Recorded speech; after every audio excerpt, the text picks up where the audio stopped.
To everyone's surprise, Team Ninja launched a surprise demo for their upcoming title, Nioh 3. Okay, it's not quite Nioh 3, and whilst first appearances may seem like that, there are a few key differences that promise to deliver a new IP with its own identity. The demo is only available until 26th of September, and the game doesn't launch until next year, so clearly this is a short-term public beta, but trying out a game for free?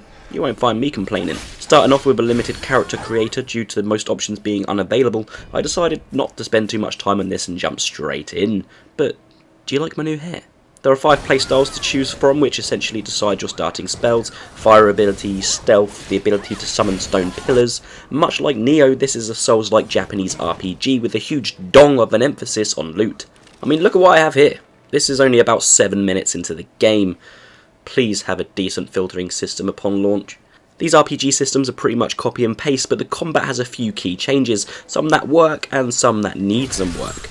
Enemies and the player have a pretty cool morale system that increases for the player the more you kill, and essentially it increases your strength. They get killed by an enemy and their morale meter will also increase along with their bonds. It's a pretty cool yet challenging feature.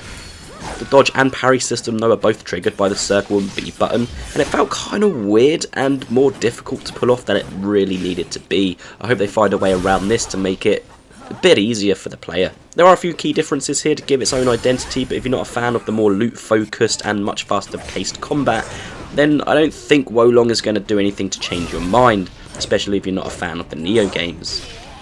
Seeing all this stuff was about 45 minutes into the demo where I started forming my own opinion. You see, the first step for me was meeting this tiger.